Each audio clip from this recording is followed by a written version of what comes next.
Kakuto, Pipa no Kakuto. Bonjour à tous et bienvenue dans ce nouvel épisode de Pipa no Kakuto.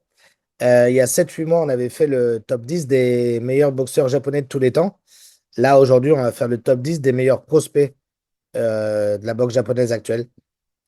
Pourquoi faire cette vidéo? Parce que je trouve qu'avec cette vidéo, je peux vous expliquer un peu plus comment marche le système amateur de boxe japonaise. Et également, vous expliquer un peu plus le système éducatif et sportif japonais. Et après de ça, parce que vous montrez les meilleurs prospects, je trouvais ça plus intéressant que faire un top 10 des meilleurs boxeurs japonais actuels. Parce que je me suis dit que le top 10 des boxeurs japonais actuels, vous allez sûrement en connaître peut-être même les 10. Pour ceux qui sont vraiment très fans de boxe japonaise, je pense que vous connaissez les 10. Les gens qui aiment la boxe en connaissent au moins 80%. Et si vous découvrez un peu plus la boxe japonaise, si vous êtes un peu moins au courant, vous allez quand même connaître les grands noms. En fait, il n'y a pas vraiment de suspense dans le top 3, top 4 du top 10 des boxeurs japonais actuels. En revanche, dans la génération qui arrive, là, c'est beaucoup plus intéressant parce qu'on a énormément de personnes avec des profils différents. Et donc, je vous ai fait un top 10 basé sur différents critères. Tout d'abord, il est important de ne pas avoir trop de combats professionnels. C'est-à-dire que je n'ai pas sélectionné de combattants ayant plus que 8 ou 9 combats professionnels de mémoire. C'est pour ça, par exemple, qu'il n'y a pas Hayato Tsutsumi. Je crois qu'il a 9 victoires. Et bah, du coup, voilà, on l'a évincé du classement parce que du coup, ça faisait trop de combats professionnels. Du coup, on a pris plusieurs critères en compte, évidemment, pour faire cette vidéo. Notamment, c'est un classement personnel, hein, donc il y a un côté évidemment affectif et subjectif parce que du coup, il y a des gens juste, j'aime plus comment ils boxent que d'autres. Donc ça rentre en compte également. Et puis, de toute façon, il y a tellement de prospects en boxe japonaise, il y a tellement de nouveaux professionnels par an qui sortent que c'est impossible pour moi de tous les connaître pour le moment et d'avoir un classement sûr et définitif à 100%. Alors que voilà, la plupart reposent sur des exploits effectués en amateur. Et donc, on n'a pas toujours les images de tout le monde, même si de nos jours, c'est un peu plus simple. D'ailleurs, j'en profite pour remercier Tyler O'Higgins, un ami à moi qui est anglais et qui est passionné et extrêmement connaisseur de la boxe amateur. Et il y a beaucoup de combattants que je vais citer aujourd'hui que vous pouvez trouver sur sa chaîne YouTube, des extraits de combats ou les combats lors des différentes compétitions internationales amateurs. Donc, n'hésitez pas à aller regarder là-bas également. Pour revenir au top 10, du coup, ce que j'ai pris en compte dans cette notion de prospect, bon, bah, l'âge joue un facteur important, évidemment. Vous allez voir, on va en parler à un moment pour l'un des top prospects de cette catégorie, pourquoi il est présent malgré son âge. Évidemment, le potentiel, donc voilà, qui est un peu lié à l'âge également. Le niveau actuel, le niveau progression, la marge de progression, et surtout le bilan de la carrière amateur. C'est là où on va un peu passer de juste les capacités techniques à ce qu'il a effectué dans son CV en amateur et ce que ça donne comme ambition et comme objectif pour ce boxeur. La plupart des boxeurs sont déjà passés pro. Vous allez voir, il y a juste mon numéro 10, l'entrée de cette liste, qui lui va combattre le mercredi 19 août. Donc moi, j'enregistre ça, on est le 17 août. Dans 2 jours, il fait ses débuts professionnels. Mais à part ça, ils ont tous déjà combattu une fois en professionnel. Et donc, pour comprendre pourquoi je peux mettre dans ce classement un garçon qui a jamais disputé un combat professionnel, il faut d'abord comprendre comment le Japon forme ses boxeurs. Et c'est de ça dont on va parler là dans les 5 prochaines minutes pour vous expliquer un petit peu comment fonctionne la carrière d'un boxeur japonais. Vous allez voir que je vais souvent répéter la même chose en début d'introduction des combattants, c'est qu'ils ont tous commencé la boxe entre 6 et 9 ans. Au Japon, la boxe, la plupart des boxeurs vraiment de haut niveau, ils commencent tous très tôt. C'est ce qui explique la maturité technique qu'ils ont quand ils sortent professionnels à 18, 19, 20 ans. C'est parce qu'en fait, ça fait déjà 13, 14 ans qu'ils boxent. Et c'est pas parce qu'ils sont jeunes qu'il n'y a pas de compétition difficile. Je vous explique. Donc déjà, souvent, la plupart, ils commencent effectivement la boxe entre 6 et 9 ans dans la salle de boxe de leur ville, de leur quartier. Voilà. Et alors, petit à petit, ils développent les fondamentaux de la boxe. Et lorsqu'ils sont au collège, entre 12 et 15 ans, ils participent à ce qu'on appelle les Under Junior. Donc voilà, en fait, c'est des compétitions régionales puis nationales entre boxeurs entre 12 et 15 ans. Et donc voilà, vous avez déjà ce premier aspect de compétition. Cependant, remporter ces tournois under junior, nationaux ou régionaux, quand vous êtes jeune, c'est pas forcément un label qu'on met sur votre CV de boxeur qui vous ouvrira toutes les portes. C'est plus le développement qui est recherché dans ces compétitions. Donc voilà, c'est des compétitions qui peuvent être régionales et après nationales. Et il y a un système de détection à travers ces compétitions. Donc, comme je disais, vous pouvez par exemple perdre un combat ou vous blesser ou ne pas atteindre encore peut-être le final parce que vous n'avez pas encore acquis assez de maturité dans votre développement en tant que sportif. Mais les gens vont être là pour voir le potentiel que vous avez ou le talent. Voilà.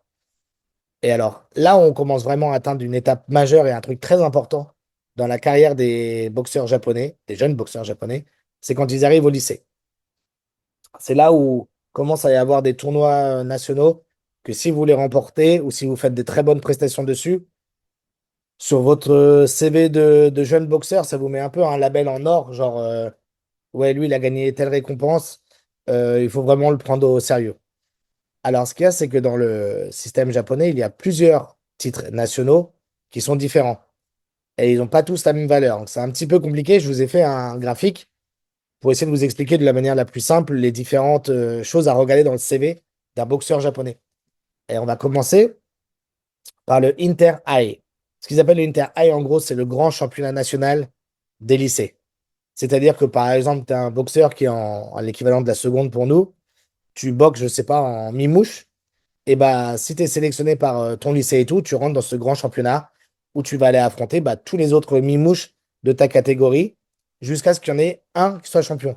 Donc ça veut dire que bah, tu peux être champion quand tu es en seconde, en première et en terminale. On en parlera plus tard. Dans les noms des top 10 que je vais vous donner, il y a des boxeurs qui ont gagné chaque année le Inter High. Ça, vous faites ça, vous avez la voie toute ouverte pour le futur de votre carrière de boxe. Que ce soit en amateur, aller à l'université et essayer de viser les JO, par exemple, ou signer directement professionnel en sortant du lycée avec une grosse salle de boxe comme, je sais pas, Ohachi, la salle de boxe de Naoya, ou Taken, ou voilà, je ne sais quoi d'autre. Mais donc, ce championnat national des lycées s'appelle le Inter High. C'est vraiment le titre le plus important qu'ils peuvent gagner à cette époque de leur vie. Par exemple, si jamais vous avez été, je sais pas, c'est un bon boxeur, vous êtes un bon boxeur japonais, mais vous vous blessez, vous loupez celui de votre première année, de votre deuxième année, mais que vous remportez celui de votre troisième année, où vous allez, je sais pas, en demi-finale, ça vous ouvre vraiment une voie très importante dans le monde de la boxe japonais. Il existe un autre tournoi qui s'appelle le National Selection, qu'ils appellent le JOC Cup. Il est important également, mais il a lieu au mois de mars et il est un poil moins prestigieux. Mais c'est quand même très prestigieux, mais il est moins prestigieux que le Inter High qui a lieu l'été. Par exemple, cette année, c'était du 1er août au 10 août. Mais c'est celui qui est le plus prestigieux. Après, il y a un troisième titre national. Alors, c'est pas dans un ordre de hiérarchie de prestige, mais qui est à peu près entre le National Selection et le Inter High. Ça s'appelle le Kokutai ou Kokuspo. Il y a deux noms. Pour faire simple, nous, on va utiliser juste Kokutai. Et celui-là, il est plutôt cool parce qu'en fait, c'est un championnat national de boxe, évidemment, où vous représentez votre préfecture. Donc, c'est plus qu'une histoire de lycée. C'est-à-dire, par exemple, imagine, tu es au lycée à Hiroshima, dans la ville d'Hiroshima, mais Hiroshima, c'est également une préfecture. Donc dans la préfecture d'Hiroshima, et tu es celui qui a été sélectionné comme représentant, pareil, dans ta catégorie de poids, et bah du coup, vous allez avoir un tournoi national où tu vas affronter, cette fois pas forcément de lycée en lycée, mais par préfecture. Alors il y a des préfectures qui sont plus fortes que d'autres. Donc peut-être que par moment, ça peut être plus simple ou plus difficile à gagner que le Inter High. Mais quand vous remportez le Kokutai, c'est quand même une récompense également, un titre national qui a beaucoup de valeur. Et alors vraiment, pour l'élite de l'élite, ceux qui ont gagné des Kokutai, des Inter High, souvent, vous êtes sélectionné pour représenter le Japon dans ce qu'ils appellent les Asian Youth. Et donc, c'est les tournois nationaux pour jeunes de boxe, mais asiatiques. Et donc là, clairement, quand vous êtes appelé pour faire partie de cette équipe, c'est que la fédération de boxe japonaise compte énormément sur vous. Et donc, bah, en fait, comme l'Asie, c'est un continent extrêmement relevé en boxe amateur et dans les petites catégories de poids, c'est un circuit qui est vraiment, vraiment très, très surveillé. Alors, il y a les U15, les U17, U19 et U23. Voilà. Donc, souvent, c'est le U19 hein, qui est le plus chargé parce qu'après 19 ans, la plupart passent professionnels ou suivent, comme j'ai dit, la voie de l'amateur en signant pour la plupart dans des universités et en ayant pour objectif les Jeux Olympiques ou les championnats internationaux de boxe amateur. Malgré tout, ça, je vous ai donné juste là les bases à peu près de ce qu'est le chemin d'un boxeur japonais. Il existe évidemment des exceptions. Peut-être dont certains d'entre vous connaissent Takashi Uchiyama.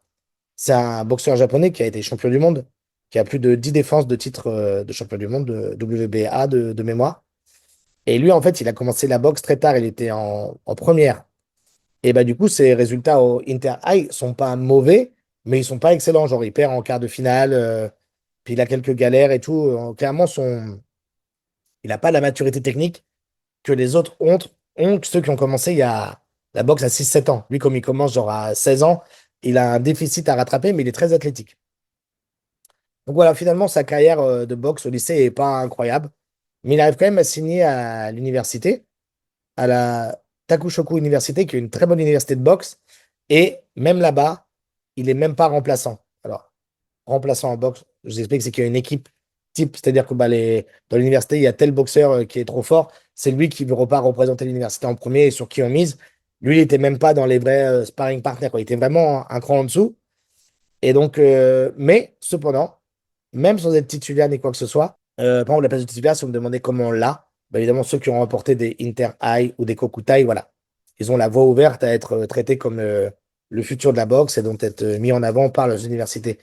Mais Uchiyama, il se laisse pas décourager et il continue de développer sa boxe malgré tout, hein, aux entraînements, tout ça. Et en fait, bah, il va énormément, énormément progresser, ce qui fait que dans ces dernières années, il va quand même être champion All Japan. Donc, genre, c'est le grand tournoi des facultés universitaires au Japon. Et il devient finalement un amateur national majeur. Je crois qu'il finit sa carrière amateur à plus de 90 victoires et une vingtaine de défaites. Et dans ces 90 victoires, il y a plus de 60 arrêts il y a presque 60 arrêts de l'arbitre. Donc, en fait, il a une grosse carrière amateur qui développe très, très tard. Et puis, bah, finalement, il va passer professionnel et il va devenir champion WBA. Et en fait, son parcours, il vous montre que il n'y a pas que ceux qui commencent la boxe à 6 7 8 ans, mais que la majorité des boxeurs dont vous allez entendre parler, je ne sais pas, prenons le top 3 des boxeurs actuels japonais. Bon, bah, Naoya Inoue et son frère, ils ont commencé la boxe depuis qu'ils sont gamins. C'est des phénomènes depuis qu'ils sont gamins, surtout Naoya. Nakatani, c'est un peu différent, Junto Nakatani, parce qu'il a suivi un peu le même parcours, sauf qu'il est parti très vite aux États-Unis. Bah, Kenshiro Teraji, c'est pareil, voilà, parcours amateur de fou.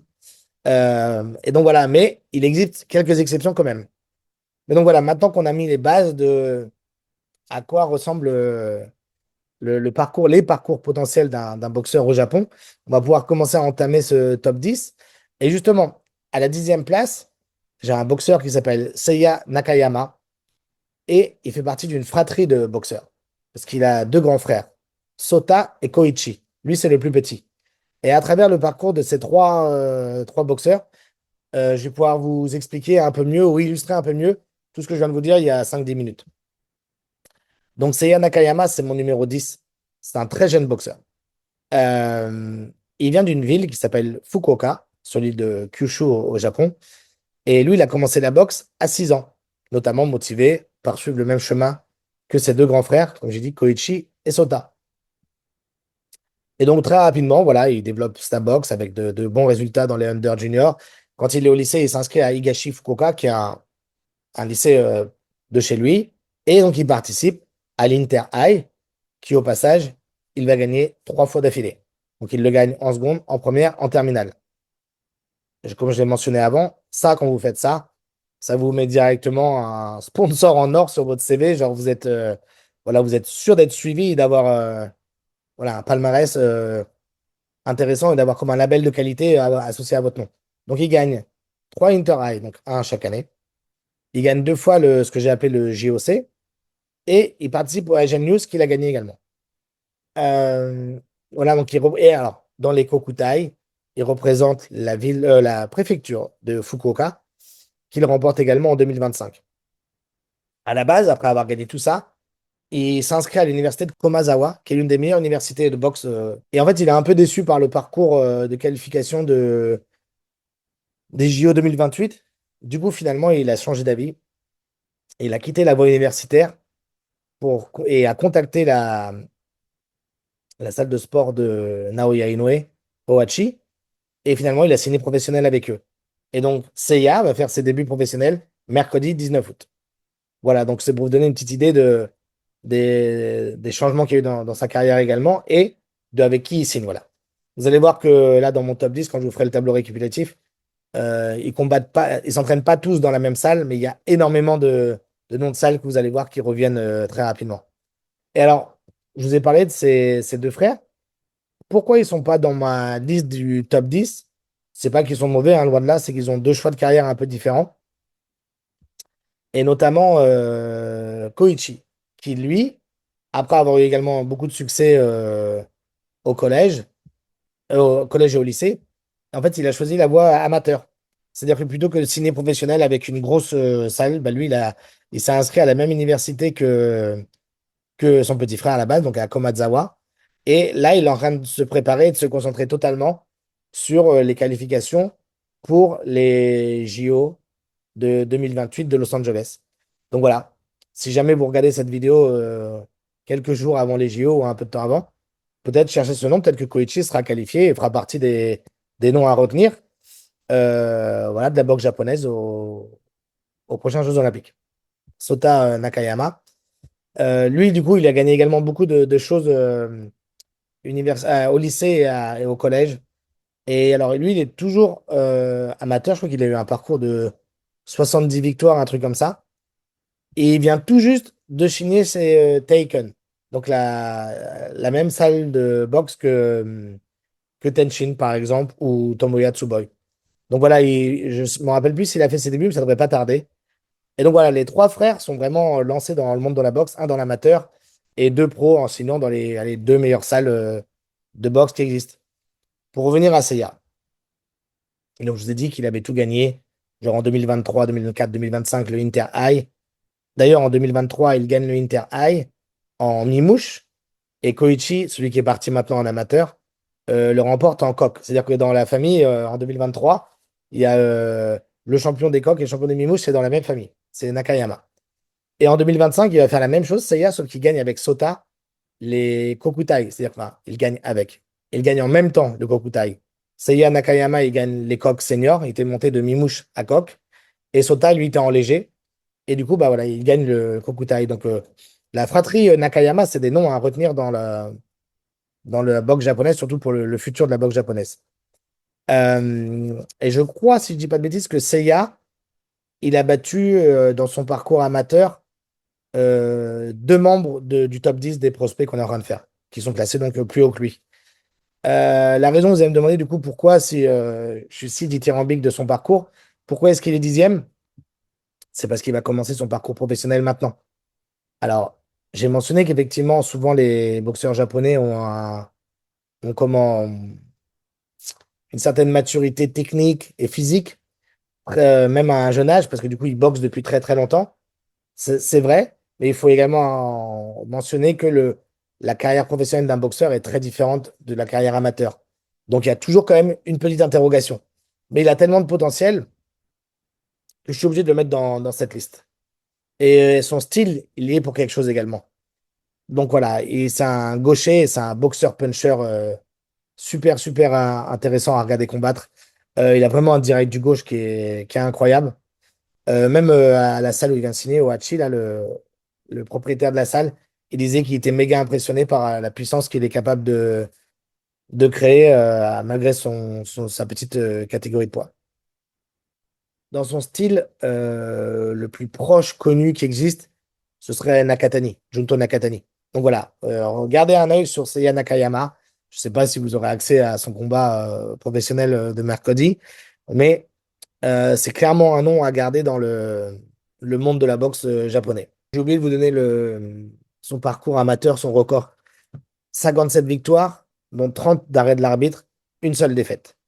Il a 7 titres nationaux amateurs. Il a été champion d'Asie. Et donc aujourd'hui, il a battu plusieurs boxeurs de ce top 10. À la place numéro 9, on a Haruto Kaneko. Je vais pas vous mentir, c'est un peu un de mes préférés de cette liste. Et c'est un peu grâce à lui que, en fait, aujourd'hui, j'ai fait la liste des top 10 prospects de la boxe japonaise et pas juste le top 10 actuel. Parce qu'en découvrant son histoire, j'avais vraiment envie de faire une vidéo à son sujet. Ceci dit, il mérite totalement sa place hein, dans le top 10 des prospects japonais. Et surtout, vous allez voir, contrairement à la fratrie Nakayama ou à Seiya, lui, c'est un parcours totalement différent. Bref, Haruto, il a 18 ans. Il vient de Saitama au nord de Tokyo. Et lui, alors, il s'entraîne pas dans une des grandes salles que vous connaissez, genre Taken ou Ohachi ou d'autres grandes salles de boxe japonaises. Il s'entraîne dans une salle à Saitama qui s'appelle le Konosu Shigeno Boxing Gym. Et en fait, c'est là où il a commencé la boxe quand il était au collège. Et depuis, il n'a jamais quitté cette salle. C'est également un gaucher, tout comme Seiya. Et d'ailleurs, le fait qu'il soit gaucher, ça l'a éveillé en lui une passion pour un autre boxeur qui également est gaucher et qui est extrêmement connu. Un boxeur qui est champion du monde actuellement et qui est au moins top 5 pound for pound. Il s'agit de Shakur Stevenson. En fait, limite, Haruto Kaneko, quand il commence la boxe, il est direct passionné par le style de Shakur parce que pour lui, la boxe, c'est l'art de toucher sans être touché. Et donc voilà, le fait qu'il soit gaucher, il s'identifie tout de suite à Shakur. Et vous allez voir que dans l'histoire, c'est intéressant comment il a développé sa boxe, contrairement au jeu japonais qui lui est très agressif, et ce qu'il a fait autour de sa carrière pour continuer à s'améliorer dans ce sens-là. Alors, en amateur quand même, il a eu 59 combats amateurs, il y a 51 victoires et 8 défaites. En professionnel, il a une victoire sur un seul combat, une victoire qu'il a gagnée par KO au premier round. D'ailleurs, il a combattu il n'y a pas très longtemps, il y a quelques semaines ou quelques mois même. Et j'ai regardé le combat. C'est un combat qu'il domine assez facilement et qui est intéressant parce que vous allez voir, si vous regardez sur YouTube, il a un bras avant qui est vraiment très intelligent, très, très efficace. Et évidemment, c'est avec son bras arrière qui touche très souvent son adversaire. Mais le déséquilibre que ça crée dans la défense de son adversaire fait qu'avec son bras avant, il arrive quand même à placer beaucoup de crochets derrière le jab et tout. Enfin bref, c'est. Mais malgré que ce soit encore très. Un peu comme un diamant qu'il faut polisser, c'est pas encore parfait. On voit le potentiel et l'intelligence tactique et la volonté de boxer propre de Haruto. C'est vraiment cool comme combat à regarder pour vous donner une idée de son style. Mais alors, comme je disais, lui, son parcours, il est très différent. C'est pas un prodige à la Nakayama. Justement, lui, il a commencé par le karaté. Il a fait du karaté jusqu'à quasiment l'arrivée au lycée. Il a fait du kickboxing également. Puis finalement, il découvre la boxe quand il a 14 15 ans, comme j'ai dit. Et donc, c'est comme ça qu'il s'y est mis. Donc voilà, encore une fois, je vous ai dit qu'il y avait beaucoup de gens qui commençaient la boxe à 6 ans ou à tel âge. Et ben lui, il a commencé un peu plus tard. Et en fait, lui, donc voilà, il commence sa boxe tranquille à Saitama et il participe aux qualifications pour le Japon, pour le Under Junior, ce que je vous ai dit au collège, qualification pour l'Est du Japon. Et du coup, il va perdre un combat là-dessus qui va être un tournant pour sa petite carrière à ce jeune âge. C'est que, selon lui, dans ce qu'il dit dans une interview, c'est que cette défaite lui a vraiment déclenché une obsession. Il veut vraiment retourner à la salle tous les jours, s'entraîner le plus possible. Et finalement, il va finir par remporter le Junior Champions League national plus tard. Donc, tu vois, chez lui, Kaneko, ça les défaites, c'est un moteur. Ça a vraiment été un truc où il avait un esprit d'esprit revanchard qui lui a fait travailler encore plus et remporter des titres au collège. Également, donc après le collège, il entre dans un lycée qui est très très intéressant. Il entre au Hanasaki Tokuharu High School. D'ailleurs, c'est le même lycée que notre ami Takashi Ichiyama, qui est devenu champion du monde malgré des départs tardifs également.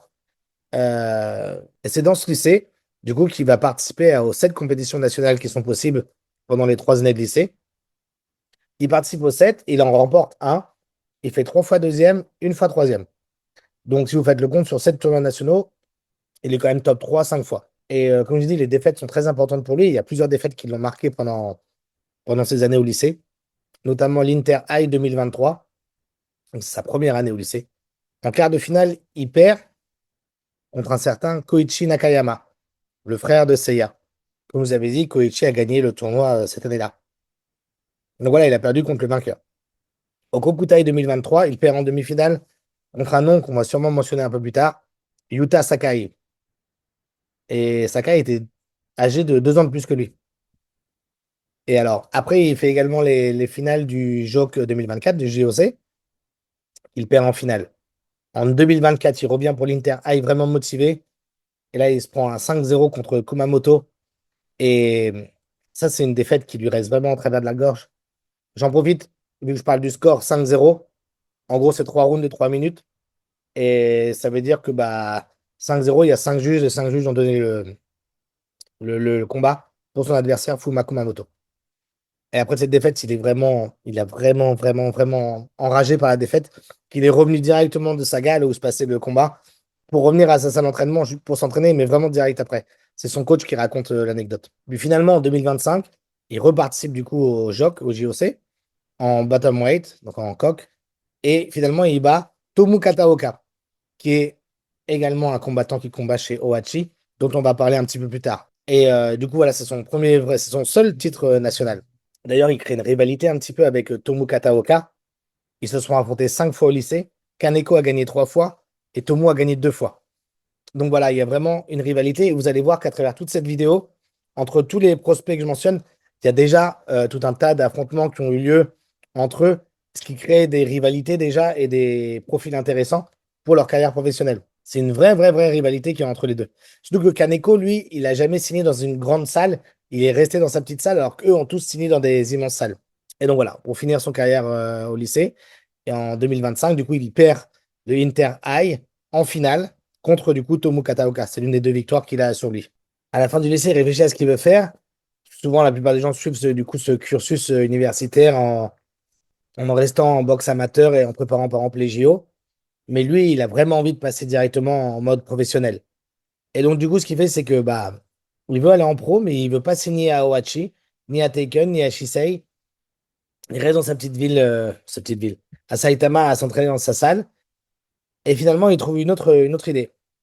C'est qu'il prend un peu d'argent avec lui, ses parents l'aident aussi financièrement, et il part aux États-Unis pendant 3 mois. Et c'est même pas du coup avec sa salle qui organise tout ça, c'est lui, il se barre à Houston dans l'idée d'aller s'entraîner avec Shakur Stevenson. Du coup, par lui-même, il va démarcher les gens sur Instagram, sur les réseaux sociaux, et notamment, il va se rendre à la salle de Shakur Stevenson, qui s'appelle la G Prince Boxing Gym. Et là-bas, en fait, alors, il va pas tomber sur Shakur Stevenson directement, mais il va tomber sur Willie Moses, le grand-père et l'entraîneur de Shakur. Et en fait, il va se lier d'amitié avec Willie Moses parce qu'il va s'entraîner sérieusement et qu'il a un potentiel. Et finalement, petit à petit, il se crée une place dans cet environnement. Donc, il se prend un appart à Houston et il se fait sa petite vie. Et tous les jours, il va s'entraîner de manière sérieuse en observant tout ce qu'il y a autour de lui. Et donc, petit à petit, il rentre de par sa catégorie de poids et tout et de son talent, il rentre dans le cercle fermé un peu de Shakur. Donc il court avec lui, il observe son travail, il s'entraîne un peu avec lui, puis finalement, il devient un des sparring de Shakur et il spare 3 fois avec lui. Alors évidemment, pour lui qui a commencé quasiment la boxe en regardant ses vidéos sur YouTube, c'est un honneur immense. Et puis en fait, comme ces sparring se passent plutôt bien et que Shakur le trouve talentueux et intéressant, il commence même à se parer avec d'autres mecs, notamment Raymond Ford, qui, au printemps dernier, est en train de préparer son combat contre Oshaki Foster. Et du coup, il commence à se parer pas mal de fois Raymond Ford pour lui donner des rounds avant ce combat. Et puis, du coup, toute la fight week de ce combat est liée. C'est-à-dire qu'il accède à la pesée, il est dans les vestiaires, dans la préparation. Il est ringside le soir du combat avec Shakur à côté de lui. Donc, il vit vraiment de l'intérieur la semaine d'un combat de championnat du monde aux États-Unis. Il rencontre Keishon Davis, par exemple, pendant ce séjour. Donc voilà, il vit ses 3 meilleurs mois, de mars à juin, où du coup, il apprend énormément des sparring et des séances d'entraînement dans cette salle. Et quand il revient, il est encore plus motivé, évidemment, voilà, d'un jour y retourner pour y combattre. Et donc voilà, lorsqu'il retourne au Japon, il prend du coup son combat pro. Je vous ai dit qu'il a gagné de manière très facile. Et on voit clairement qu'effectivement, il est inspiré de Shakur dans sa gestion de la distance, dans la volonté de contrer, dans l'intelligence tactique. C'est vraiment très fort. Alors maintenant, la question qui se pose, c'est, il a fait ses débuts. Là, on peut imaginer que pendant 3, 4, 5 combats, ça va tourner autour du Korakuen Hall et que s'il ne perd pas, voilà, il tombera sûrement à un moment ou à un autre sur une grosse carte. Donc quand même, quand vous regardez la boxe au Japon, minimum tous les 2 ou 3 mois, il y a une carte avec quand même des grands noms et de la place à se faire sur les undercards. Lui, il est clairement dans la checklist des noms qui sont à suivre au Japon. Donc voilà, et maintenant, il va falloir être un peu patient. Je pense pas que, il va se retrouver avec un combat en titre dans 5 combats ou 6 combats. Mais si jamais il est sur l'undercard d'un gros combat au Japon et vous voyez son nom, prêtez attention et regardez ça.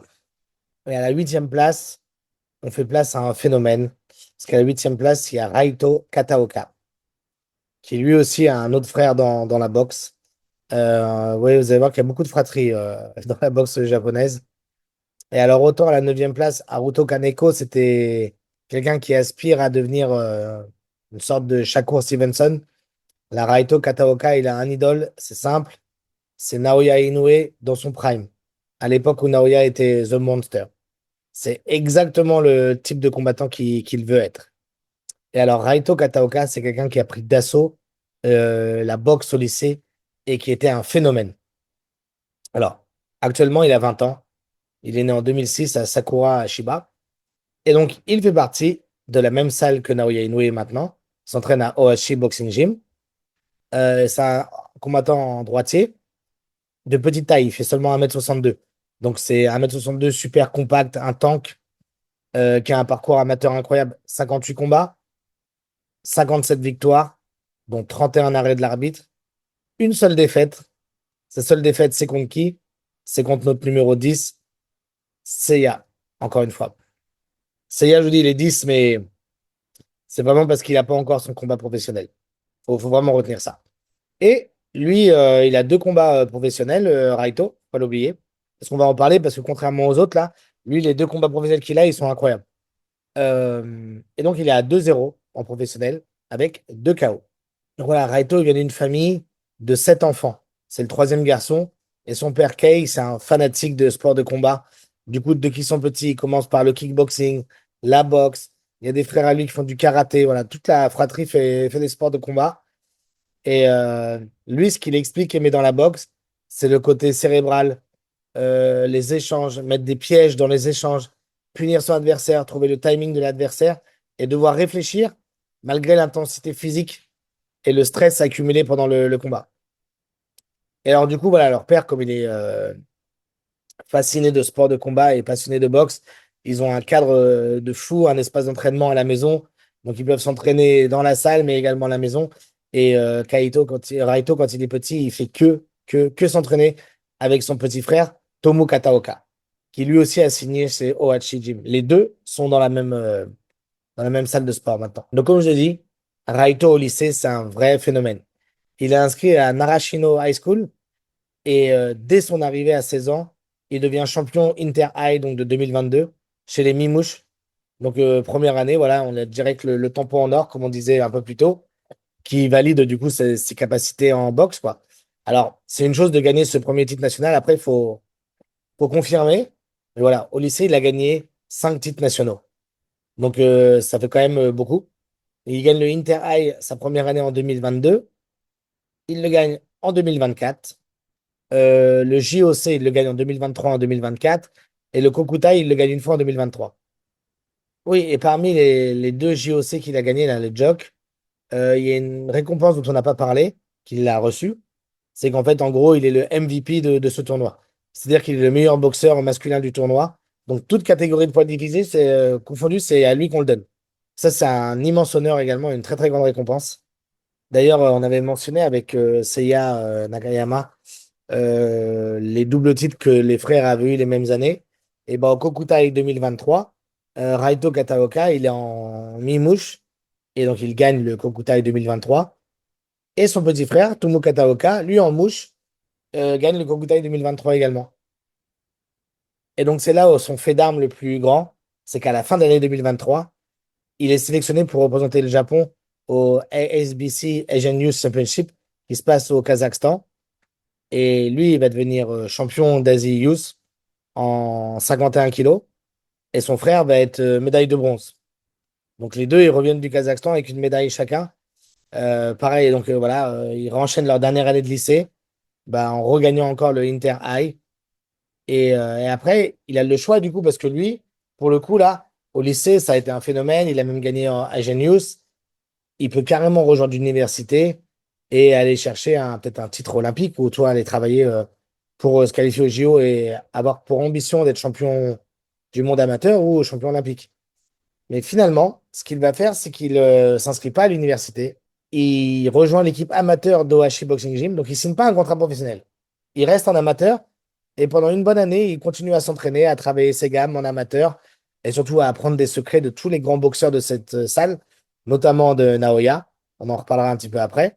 Alors toute l'année qu'il a passé là-bas, il s'est énormément entraîné avec Naoya en lui donnant des rounds et en restant à ses alentours, voyant sa discipline. Voilà, donc et il acquiert également au lycée j'avais oublié le surnom de The Thunder. Parce que du coup, quand il combat, Raito, c'est vraiment très très agressif. C'est comme Naoya, je dis dans son prime, c'est beaucoup de coups explosifs, un bras avant incroyable, des coups au corps meurtriers. Enfin, c'est très très impressionnant. Et très souvent, il a eu très peu de combats serrés. C'est très souvent lui qui finit par arrêter les combats. Et justement, le seul combat où il y a eu de la difficulté, c'était contre Seiya Nakayama, qui lui a un jeu très longiligne, très différent de ce qu'aime Raito. Les deux sont vraiment faits pour s'affronter. Raito, il adore changer de rythme, les déplacements, boxer en avançant, en reculant, les combinaisons rapides. Alors que Seiya, il aime bien gérer la distance, mettre des pièges et envoyer son fameux direct du gauche qui est dévastateur. Et donc voilà, c'est des noms à garder en rivalité également, Seiya et Raito. Et donc, ce qui se passe avec Raito, c'est que bah, voilà, après son année chez Ohashi, il passe en professionnel.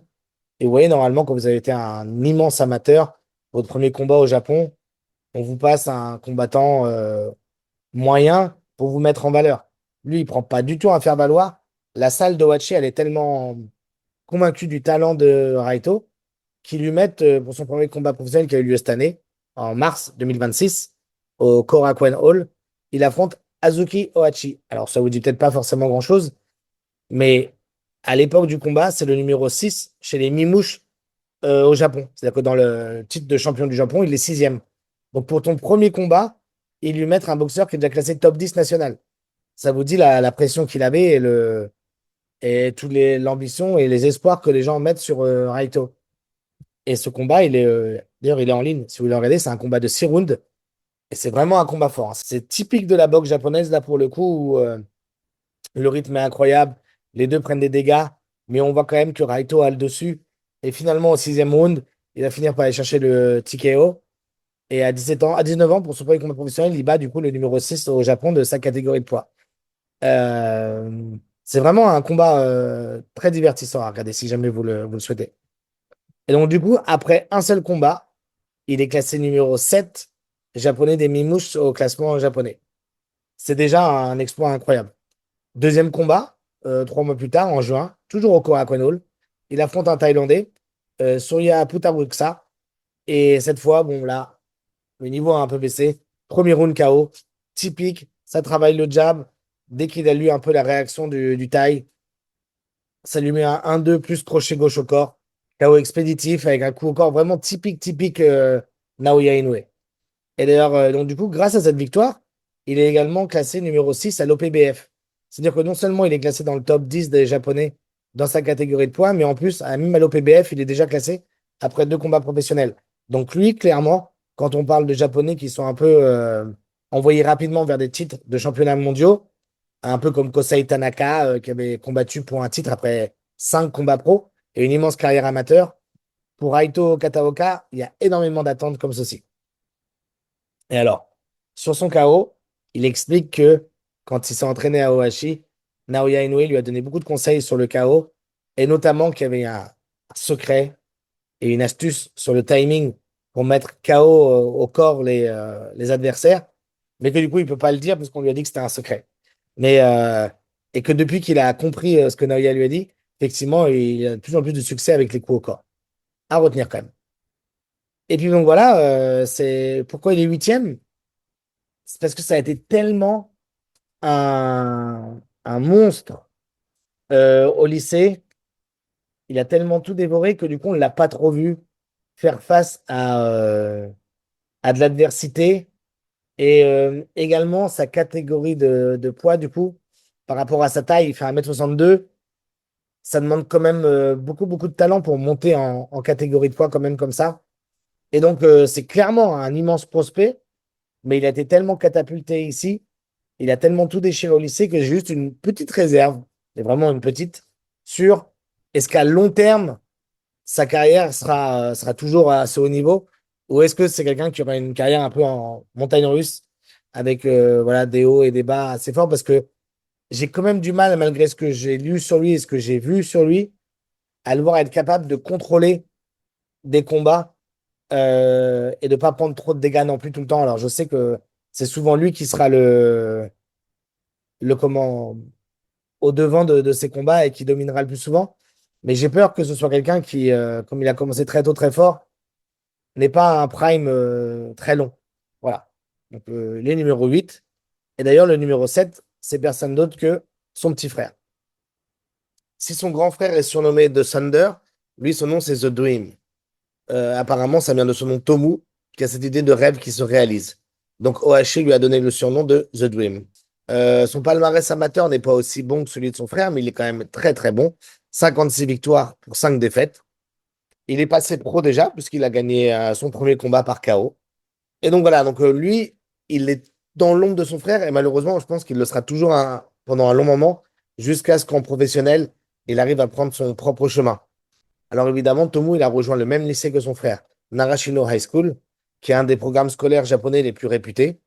Et donc, dès sa première année en 2023, il se fait remarquer. Cependant, c'est intéressant de voir que la JBF, à la fin de la première saison, il le place seulement septième des Japonais de son âge pour les poids mouches. Alors que Raito était arrivé et avait tout pris comme une tempête et avait gagné tous les prix de sa première année. Tomu, ça commence un peu plus tranquillement. Cependant, au Kokutai 2023, il a entre 15 et 16 ans. Il représente du coup Shiba. Et en poids mouche, il passe plusieurs adversaires qui lui passeront également pro plus tard. Et en finale, il gagne contre Anren Zushi. Et donc, il devient le champion Kokutai. Ce qui se passe au lycée est un petit peu moins bien que ce que son frère fait.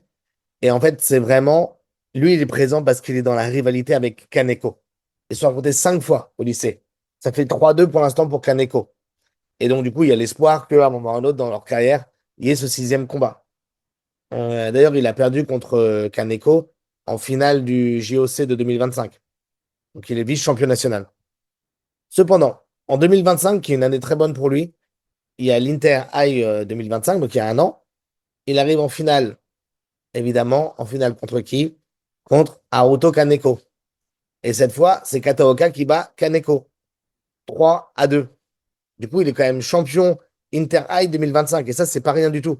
Parce que je vous ai dit, remporter le Inter High, c'est extrêmement important. Même si son frère a eu des résultats incroyables, là, on parle de lui avec un style différent. Il arrive à remporter ça en 2025 contre son rival, ce qui a vraiment marqué la scène amateur japonaise. Du coup, vous avez deux frères dans la même famille qui ont été champions Inter High et qui ont remporté le Kokutai. Il finit vraiment très bien son lycée. Il a vraiment énormément progressé entre son entrée en 2023 et sa sortie en 2025. Même si son frère, on dit, a gagné plus que ça. Moi, je le mets un poil plus haut parce qu'il a un profil que je trouve plus intéressant. Donc voilà, lorsqu'il finit le lycée avec 3 titres nationaux et une médaille asiatique, il aurait pu continuer lui également dans la voie universitaire. Mais comme il l'expliquait dans une interview, il a toujours voulu être professionnel depuis son enfance. Du coup, là, lui, il passe au Ohashi Boxing Gym, ou comme Reito. Sauf que lui, par contre, il veut devenir champion du monde et qu'il veut signer tout de suite en professionnel. Et en fait, Ohashi, ils acceptent, mais ils ont un autre intérêt pour lui. C'est que Tomu, il fait 1m72. Il est gaucher. Je vous ai dit, il est très long pour sa catégorie. Et c'est un super mouche coq. N'oubliez pas, on est en 2025. Du coup, ça vous rappelle qui? Junto Nakatani. Et du coup, quand Naoya Inoue prépare son combat contre Junto, Ohashi, il cherche des partenaires capables de reproduire certaines caractéristiques de Junto. Ils utilisent qui? Tomu, Kataoka. Et du coup, il passe énormément de temps avec Naoya Inoue, qui est au passage le combattant préféré de son grand frère. Avant même son premier combat professionnel, il fait déjà des sparring officiels de Naoya. Donc, il a joué un rôle très important dans la préparation de Naoya contre Junto Nakatani, qui au passage est le plus grand combat de l'histoire de la boxe du Japon. et qui financièrement est le quatrième plus grand gate de l'histoire du Japon, enfin, et de l'histoire de la boxe tout court. Donc voilà, il est une clé d'un événement monumental pour la boxe japonaise. Ce qui est une bonne chose d'être dans les bons papiers de Naoya, croyez-moi. Et alors, ce qui plaît le plus à Ohashi, c'est qu'apparemment, Tomu, c'est pour ça aussi que je le mets tout petit peu au-dessus. Non seulement c'est un super technicien, mais il possède une puissance de frappe incroyable également, un peu comme Seiya. C'est vraiment deux profils très similaires. Également, une touche un peu drôle, euh, mais qui sert dans le marketing japonais. Tomu, il a participé au Junon Superboy Contest. En gros, c'est le concours japonais de jeunes mannequins acteurs. Et il arrive jusqu'aux 150 derniers candidats, ce qui est bien. Et donc voilà, le fait qu'il a un beau physique et qu'il plaise joue énormément également dans le marketing. En avril 2026, au Korakuen Hall, Tomu il passe son test B du coup pour devenir professionnel. Donc ce qui lui permet de débuter sur un combat de 6 rounds. Et pour le test, il fait 3 rounds de sparring contre Ryotaro Nagagaki, qui est classé numéro 13 des Super Mouches. Il réussit son test et son premier combat, il est fixé au 10 juin, la même soirée que son grand frère, Raito Kataoka. Et donc, pour son premier combat professionnel, lui, il a pris Atachai Prasoetri. Thaïlande, 54 kilos, pas un bilan non plus incroyable. Cependant, Tomu, il fait ce qu'on attend de lui. Il utilise sa taille, son allonge, la gauche qui plonge, la droite en crochet derrière. Et il maintient le Thaïland à distance bien. Jusqu'à ce qu'au troisième round, il arrive vraiment à le cadrer, de bloquer dans les cordes. Il envoie une combinaison et il gagne par KO technique au troisième round. Et voilà, son frère est évidemment en train de se préparer pour ce autre combat, mais extrêmement heureux. Dans la salle, il y a Naoya Inoue.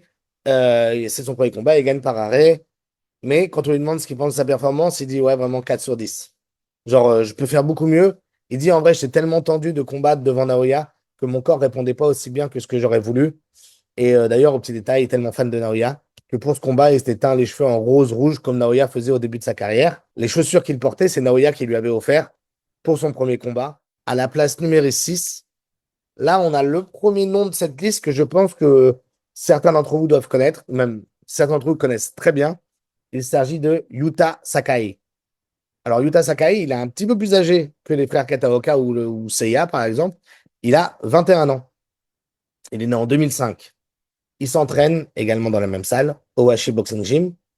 C'est un bantamweight gaucher. Alors, il est à la limite d'être dans la liste des prospects parce qu'il est déjà à 8 matchs professionnels, 8 combats professionnels pour 7 KO. Il est à deux doigts de ne pas être prospect avec mes critères parce qu'il a trop d'expérience déjà en professionnel. Mais bon, on l'a quand même laissé à un combat près. En amateur, c'est pareil, c'est incroyable ce qu'il a fait. 50 victoires, 2 défaites. Et alors lui, pour le coup, il y a énormément d'attentes sur lui. Limite, les gens, ils sont un peu frustrés récemment parce que, à part son dernier combat, tout ce qu'il a pris entre 3 et 6e combat, ça a un peu stagné, quoi. Et les gens en veulent plus parce qu'il a un potentiel incroyable. Et alors, Yuta Sakai, il représente vraiment le produit premium du système amateur japonais. C'est-à-dire qu'il arrive chez les pros, je dis, avec 52 combats amateurs, 7 titres nationaux. Donc Ohashi le prend officiellement comme 6 fois champion national du lycée, plus champion du monde Youth 2022. Ça, c'est ce que les autres, ils n'ont pas.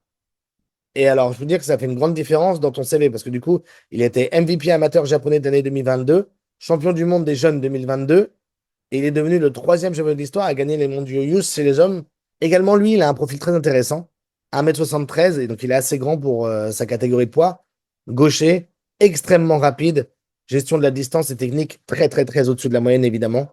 C'est pas un pur puncher, on n'est pas dans du Raito, comme ça, c'est vraiment la classe. C'est l'élégance, le style.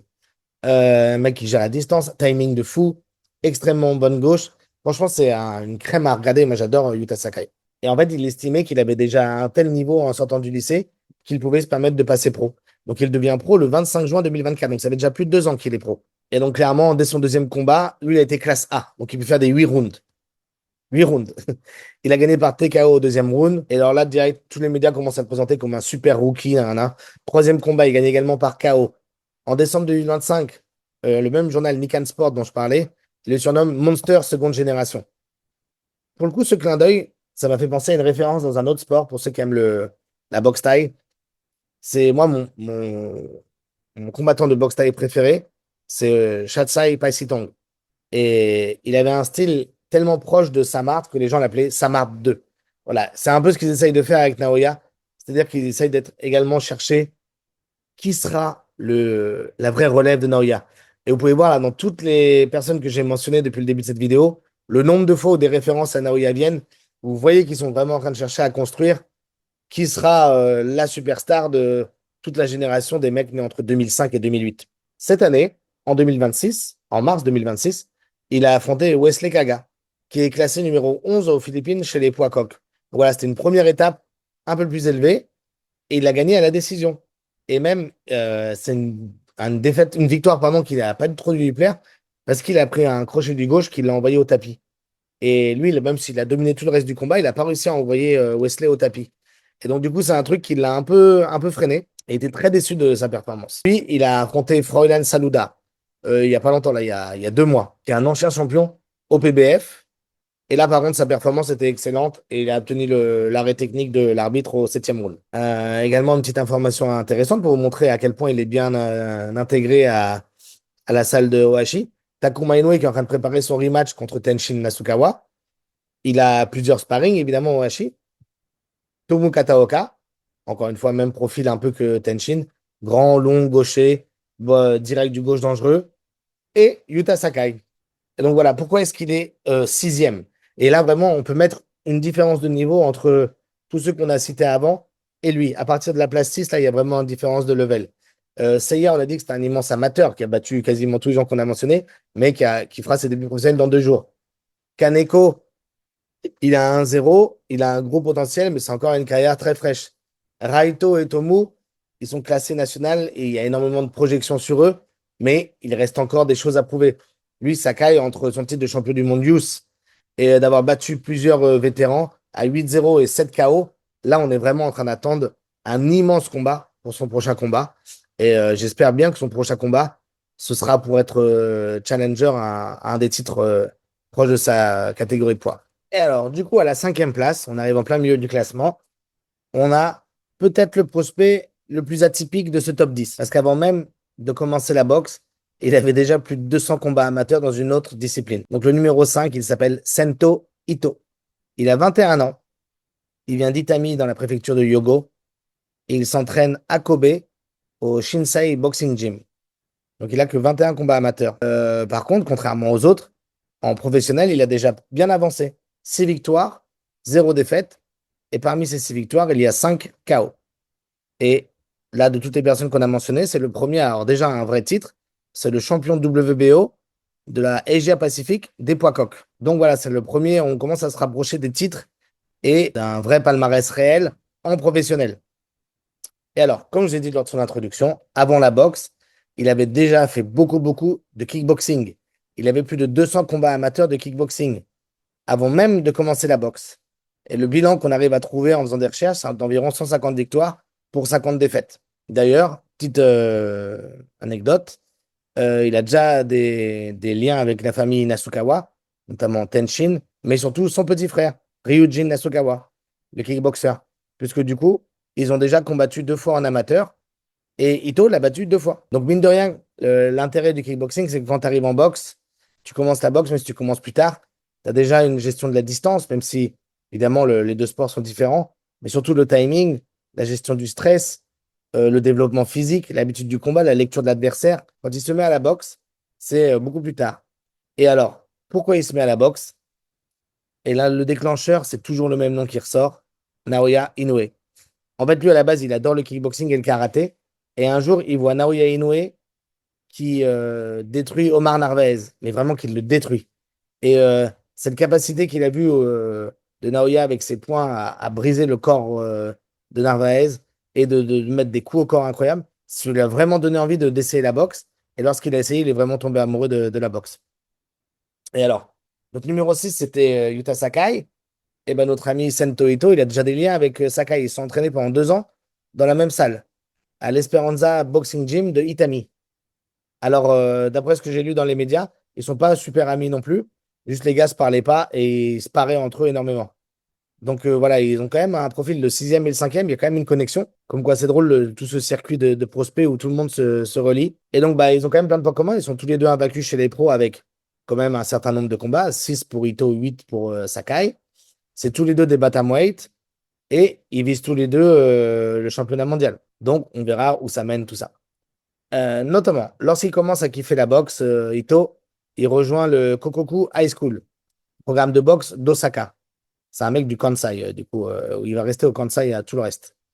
Et donc, son parcours amateur, je dis, il est un peu plus court, 21 combats seulement, mais 20 victoires et une seule défaite. Cependant, même avec ses seulement 21 combats, il va quand même remporter 2 fois le JOC, le JOC, en 2022 en mi-mouche et en 2023, il monte d'une catégorie, il le remporte en mouche. Et après, c'est là où il se développe encore plus. Il passe au niveau international. En 2023, il est convoqué à la Asian Youth Championship pour représenter le Japon en 54 kilos. Et il revient pas sans rien, il revient avec une médaille de bronze.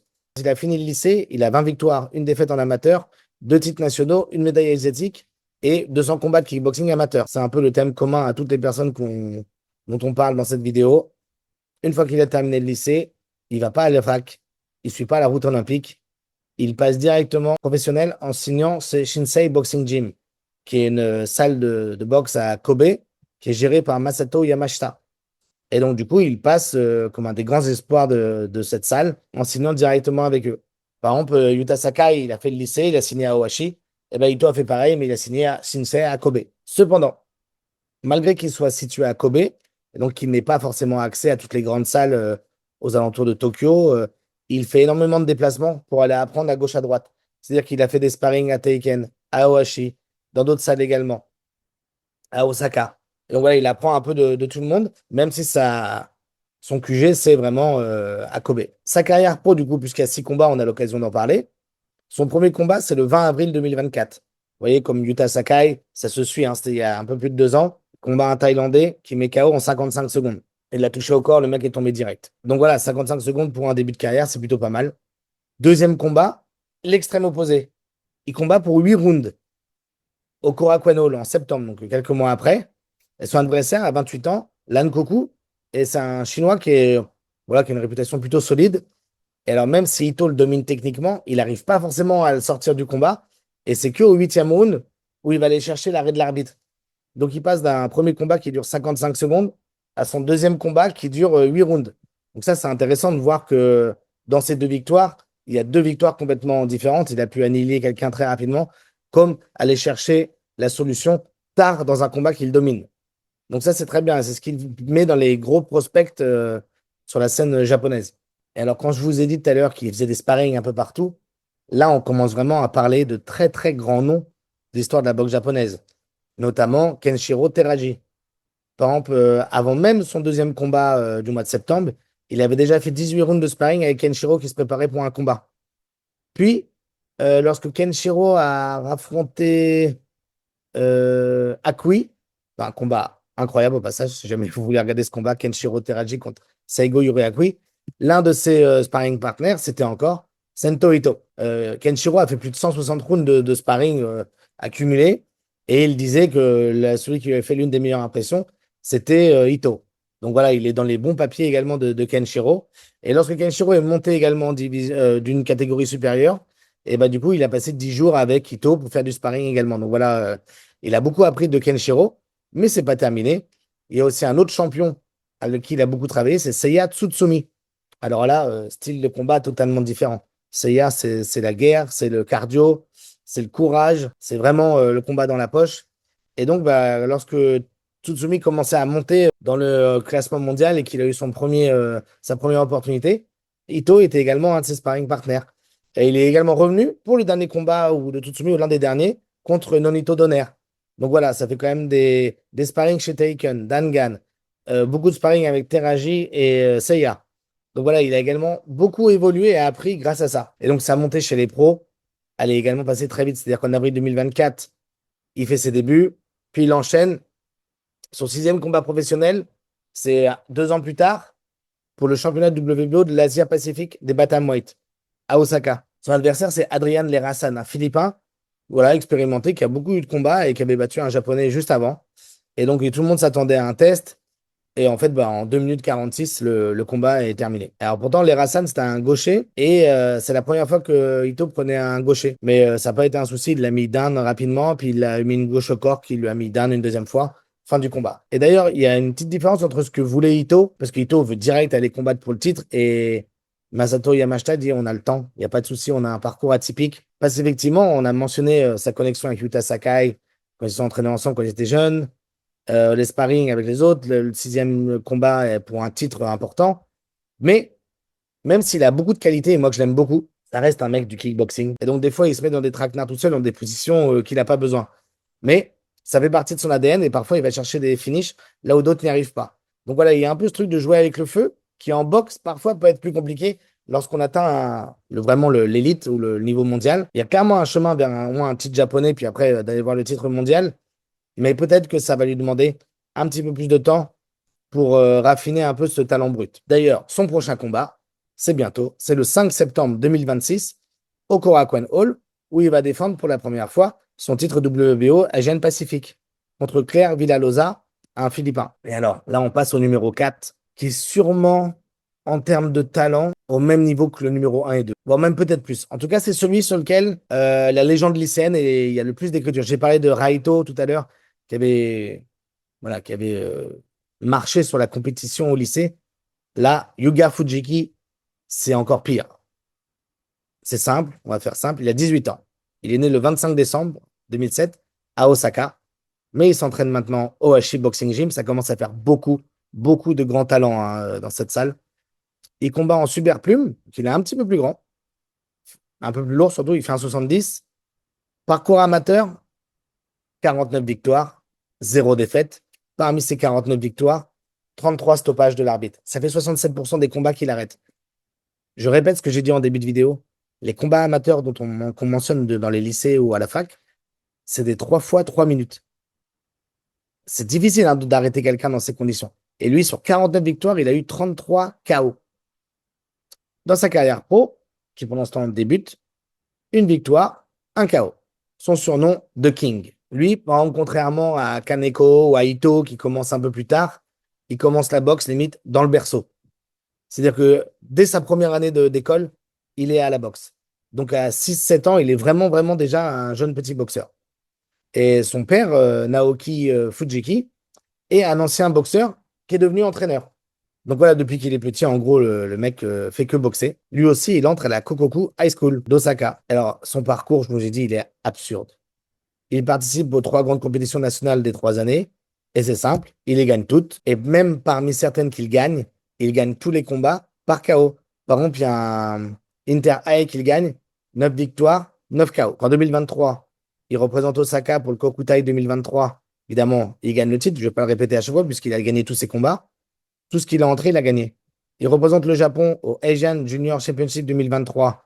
Il devient champion d'Asie. Donc, première année, il a un titre national plus un titre continental. Deuxième année, ça devient international. Ça remporte le JOC, l'Inter High chez les légers cette fois. Et là, c'est bien parce qu'on monte un petit peu en catégorie de poids. Pas toujours coq ou mimouche. Là, on est en plume, voire en léger. Évidemment, là, c'est ce qui fait sa renommée. Il participe au moins de 19 ans, championnat du monde 2024, qui fait place aux États-Unis dans le Colorado. Il y a plus de 180 boxeurs, issus d'une trentaine de fédérations qui participent. Fujiki représente le Japon à 60 kilos. Il monte tout le monde dans le tournoi. En finale, c'est Japon contre Thaïlande, il gagne 5-0. Du coup, il remporte également le titre de meilleur jeune au monde dans sa catégorie.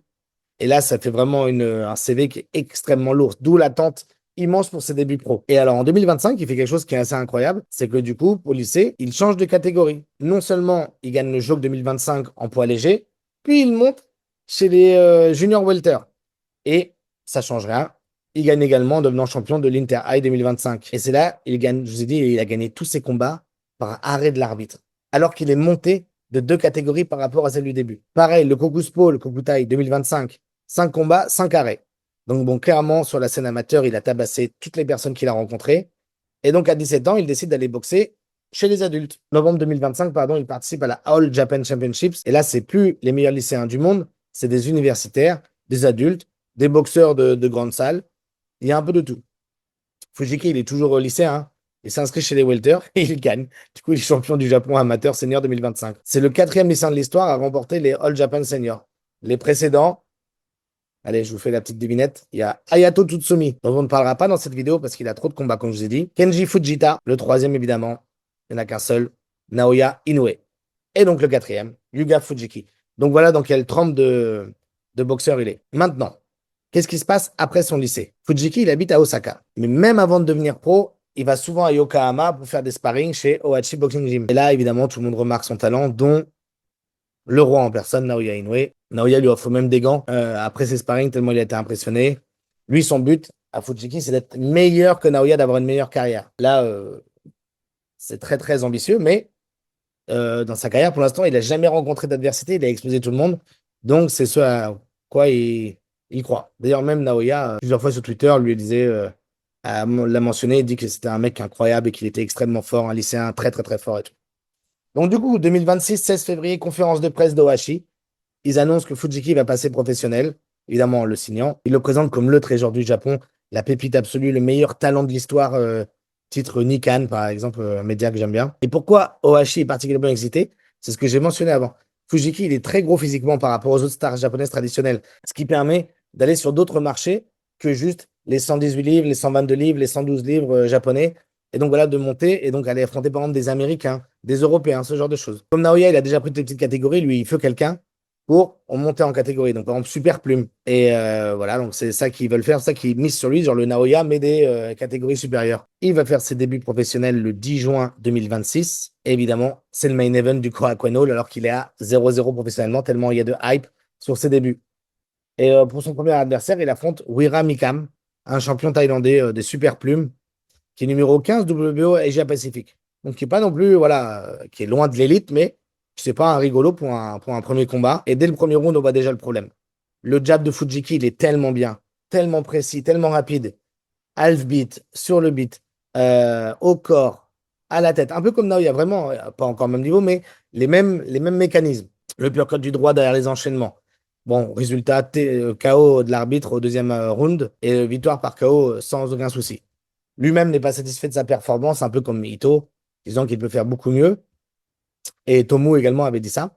Mais voilà, il a expédié le Thaïlandais au tapis assez facilement. Et lui, son but, c'est d'être champion du monde sous 2 ans. Donc là, vous voyez, quand on monte dans le classement, on commence vraiment à parler de titre de champion du monde et à s'en rapprocher. Et c'est clairement leur but, c'est qu'il soit champion du monde d'ici 2 ans. Son prochain combat, c'est le 2 septembre à Yokohama, également sur le même gala dont j'ai parlé avant, contre Julev Salina, un combattant des Philippines avec un record de 11 victoires et 7 défaites. Il est numéro 12 super featherweight des Philippines. Le combat se situe à 61 kilos et c'est 8 rounds. Donc sa finale est décrit comme un puncher gaucher agressif. Donc on verra ce que Ohashi lui donne et comment son jab lui permettra de gérer les échanges et potentiellement de le sortir de là. Donc il y a énormément d'attentes sur ce combat. N'hésitez pas à regarder ce combat ou des extraits quand ça arrivera en mois de septembre. Là, je vous ai dit, c'est dans pas longtemps du tout. Le 2 septembre sur la carte de Yokohama. Alors son style, comme on dit, c'est que c'est facile de voir ses atouts physiques. Il est très large, très costaud, énorme puissance physique. Un jab, je vous dis, qui est excellent, mais beaucoup de pression. Un uppercut droit, un peu à la Daigo Iga, c'est-à-dire que ça cogne fort. Puis le crochet derrière au corps, ça envoie très dur. Enfin, c'est vraiment un combattant compact et très solide, mais qui en vérité a beaucoup de fight IQ. Vous allez voir que si vous le regardez combattre là prochainement, vous aurez l'occasion de regarder ça. Donc lui, clairement, il fait partie peut-être du... Déjà, il a un parcours, on a dit, amateur incroyable. Et de ceux qu'on a mentionnés, je réfléchis à tous ceux du nom qu'on a dit. Ouais, c'est le premier sur lequel, là, de la liste, tu peux mettre un saillot billet sur le fait qu'il soit champion du monde. S'il ne devient même pas juste champion du monde, ce serait une déception absolue au vu de ses objectifs, qui est de dépasser Naoya Inoue, qui est un objectif extrêmement difficile. Mais s'il y a bien un nom de cette liste à retenir, je pense que pour vous, c'est celui-ci. À la troisième place, on va trouver l'un de mes boxeurs préférés de cette liste, Daiya Kira, qui lui a 23 ans, qui s'entraîne à Osaka, au Shisei Boxing Gym, et qui est la salle de Kazuto Uyoka, grande légende de la boxe japonaise, qui est un de mes boxeurs japonais préférés également dans l'histoire de la boxe japonaise. Alors, Daiya Akira, il combat en mi-mouche, et c'est un droitier. Il a un parcours amateur assez intéressant de 46 victoires et 6 défaites, et surtout en pro. Il en est à 4 combats, 4 victoires, 3 KO. Et il est déjà le numéro 1 des mi-mouches en WBA. Donc voilà, on peut dire qu'en cas de combat, il a fait beaucoup de choses. Et c'est ça quand on vous parle des fois des Japonais qui sont propulsés vers des combats au titre rapidement, mais avec beaucoup de combattants, de combats amateurs derrière, bah, Dai Akira, c'est exactement cet exemple. Kosai Tanaka, une autre légende de la boxe japonaise, était devenu champion du monde en 5 combats. Là, Dayakira, il aura l'occasion de faire la même chose au mois de septembre lorsqu'il va combattre pour le titre WBA des Mimouches, là, dans quelques semaines. Donc, on verra s'il va égaler ou pas le record de Kosei Tanaka. Lui aussi, Dayakira, il commence le kickboxing et le karaté très tôt, genre à 4-5 ans. Après, il fait du judo et un peu de boxe à l'école primaire. À partir du collège, il décide vraiment de se concentrer sur la boxe. Au lycée également, il a de très bons résultats. Il va au lycée de Oji Technical, qui est à Nara, dans le Kansai également. Et c'est un lycée qui est extrêmement important dans l'histoire de la boxe japonaise, que l'entraîneur Komai Takami, il a formé de grands noms de la boxe japonaise comme Kenshiro Teraji, Nobuo Nachiro ou Ryosuke Nichida. Et quand Kira passe pro, Takami, il le décrit justement comme un des boxeurs qui a le plus de potentiel naturel parmi tous ceux qu'il a entraînés. Et donc voilà, c'est vraiment un compliment immense. Alors voilà, quand il a 16 ans, donc c'est en 2019, il participe au Asian Junior Championships des 50 kilos. Il représente le Japon et il va en finale contre un Kazakh qui s'appelle Abdullah Patiev et il gagne cette finale 3-2. Et il est le meilleur boxeur masculin du tournoi. Donc directement, la JBF, il le place super haut dans tous les classements de boxeurs japonais de cet âge-là, à 16 ans. Donc à 16 ans, il est déjà champion d'Asie, plus meilleur boxeur du tournoi. Mais par contre, il domine pas exactement autant au Japon que d'autres personnes qu'on a pu mentionner dans cette vidéo. Même le numéro 10, Seiya, a un meilleur palmarès amateur. La personne qu'on a mentionné juste avant, Fujiki, évidemment, qui a tout en amateur, donc incomparable. Mais en 2019, malgré ce titre asiatique, il perd notamment contre Kyosuke Takami, champion du monde, qui a été champion du monde l'année dernière en boxe professionnelle. Il l'a perdu à l'Interhigh et au Kokutai. Donc, il a un peu le troisième ou quatrième mec dans ce groupe de boxeurs japonais au lycée. Et donc voilà, il connaît des défaites, il s'adapte, il revient. Il finit avec un bilan de 46-6, qui est quand même extrêmement bien. Mais surtout, il gagne d'autres choses. Donc, ça lui fait 3 grands titres nationaux. Mais ce qui est le plus intéressant, c'est qu'en 2021, il représente également le Japon au World Youth Championships des 52 kilos. Premier combat, il gagne par KO round 2. Puis il va jusqu'en quart de finale, donc ça fait top 8 mondial quand même. Top 8 mondial, c'est quand même une très bonne prestation. Et donc après le lycée, lui, justement, contrairement aux autres, il choisit la voie olympique. Et du coup, c'est très intéressant de voir qu'il signe avec l'université de Tokyo Nodai. Et justement, c'est une université où Kazuto Ioka est souvent, et du coup, ils vont créer une relation entre Kazuto Ioka et Dai Akira. Et lui, il a un objectif, c'est Paris 2024, les JO de Paris 2024. Et donc, malheureusement, ça va pas se faire. Il n'a pas l'opportunité de se qualifier pour les JO. Du coup, il quitte après 2 ans la faculté et sous les conseils de Kazuto Ioka, il va signer pro dans la salle de boxe de Kazuto Ioka. C'est Kazuto Ioka qui arrive à le convaincre que par son talent, il devrait passer professionnel et qu'il pourrait faire de grandes choses. Avant même son premier combat professionnel, il part 3 semaines avec Kazuto Ioka à Las Vegas pour s'entraîner. Et ils font le tour de plusieurs salles de boxe à Las Vegas. Ils s'entraînent notamment avec Ismaël Salas, qui peaufine un petit peu sa technique, mais surtout l'aspect mental. Et donc, quand il revient au Japon, il fait ses débuts professionnels le 27 juin 2024. Donc, il y a un peu plus de 2 ans, il termine le combat en 1 minute 58. En vrai, il prend un enchaînement de jab, corps, crochet, uppercut. Il y a trop de volume. Et finalement, je crois que c'est une gauche au corps qui couche son adversaire. Le deuxième combat, c'est également un KO au premier round. Franchement, il enchaîne très rapidement. Et son deuxième combat, c'était déjà fait pour 8 rounds, mais il le finit en un round. Et Daya Kira, en gros, c'est un technicien polyvalent. C'est ça qui est intéressant, c'est qu'il sait un peu tout faire. Drôle parce que tous les autres, quand on a mentionné Naoya Inoue, il mentionne le Naoya Inoue qui démolit ses adversaires très rapidement par KO, vraiment un KO artiste de fou. Alors que le Naoya Inoue qu'on connaît des dernières années, c'est également un technicien polyvalent. Et en fait, celui qui se rapproche le plus de Naoya, c'est Daya Kira. Parce qu'il est effectivement capable de jouer de manière agressive, de jouer la distance. Il a également un très bon jab. Il peut utiliser son bras gauche de très bonne manière également. Et il aime bien gérer la distance. Il aime bien contrôler le combat. Puis après, selon ce qu'il a besoin, s'il faut être agressif et offensif, il peut le faire. S'il faut jouer le jeu du contre, il peut le faire. Je trouve que c'est lui qui a plus la palette la plus diverse. Et en fait, du coup, pour moi, c'est lui qui ressemble le plus un peu à Naoya. Son troisième combat, on peut pas oublier qu'il n'y en a que 4. Son troisième combat, il affronte Jackson Zapata, qui était déjà dans le top 10 des WBA mondiaux. Et donc, il affronte Zapata et il est sonné au deuxième round, mais il se reprend, il pousse un peu, il travaille au corps et finalement, il obtient 2 knockdowns dans le combat. et il gagne par décision unanime des juges vraiment très larges. Donc après 3 victoires, dont 2 KO, le 31 décembre 2025, il participe à un combat éliminatoire pour le titre WBA des Mimouches. Et il affronte Ivan Garcia Balderas. Premier round est assez équilibré. Au deuxième round, il lui envoie une droite directe en plein compte qui le couche directement et il gagne par KO très facilement. Et du coup, bah là, il gagne son éliminatoire WBA. Et donc, du coup, après seulement 4 combats, il devient le challenger numéro 1.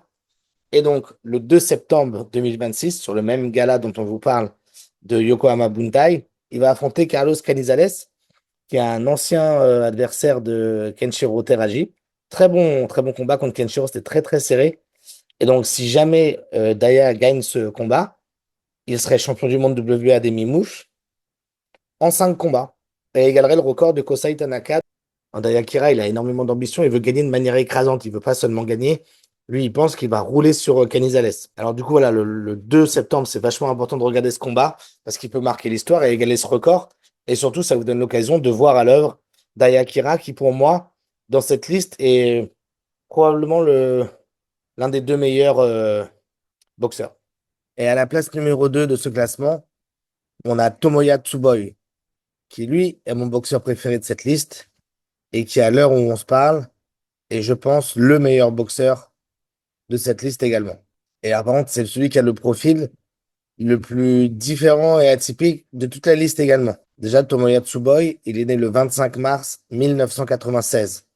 Donc, il a 30 ans. Il est né à Hamamatsu, dans la préfecture de Shizuoka. Il s'entraîne actuellement à la Teiken Boxing Gym. Il fait 1m60. Il est droitier.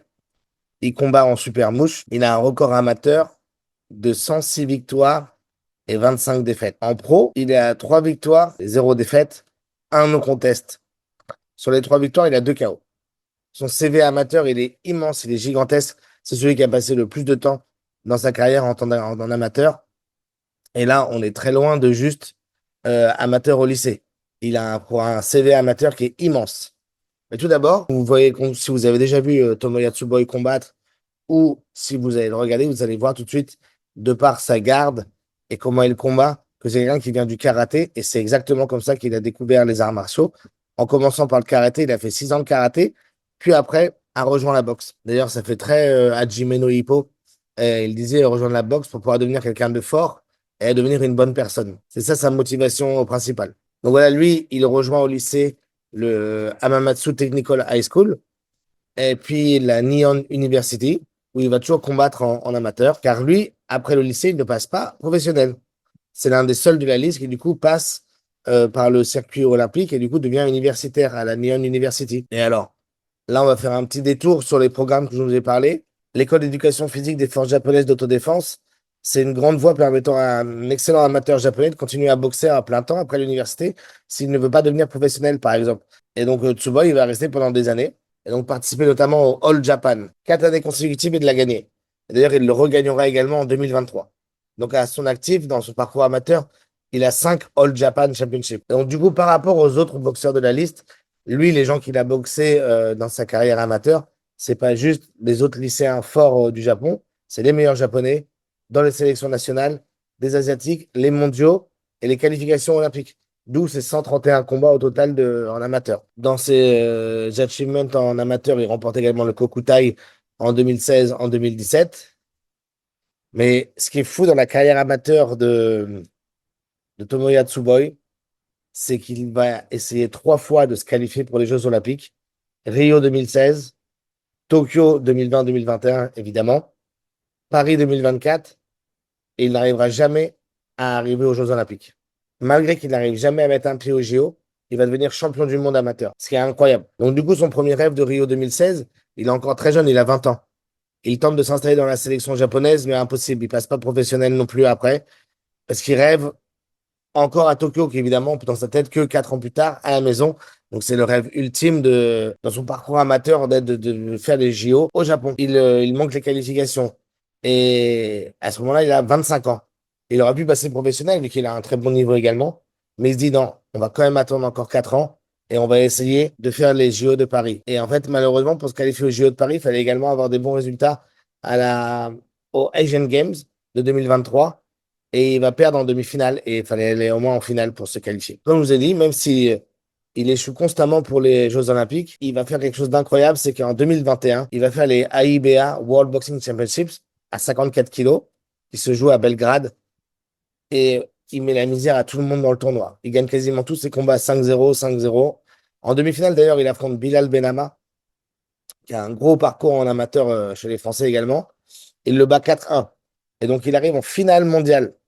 Et je crois que c'était le premier japonais depuis Ryota Murata, le poids moyen, qui en 2011 avait fait ça. En finale, il affronte un Kazakh, qui est également un jeune phénomène, Samir Khan, et il lui met 5-0. Il entre dans l'histoire du sport japonais, car il devient champion du monde amateur en 2021, le même soir que Sewon Okazawa d'ailleurs. Les deux deviennent champions du monde amateur. Et ce sont les deux premiers champions du monde amateur masculins de l'histoire du Japon. Avant ça, il y en a zéro. Malgré ce succès de 2021, du coup, il reste amateur avec son rêve olympique. Et comme je dis, il va échouer parce qu'il va perdre aux Asian Games en demi-finale. Et à 27 ans, du coup, voilà, il a un peu fait le tour du parcours amateur, mais il commence un petit peu voilà, à se retirer de la boxe.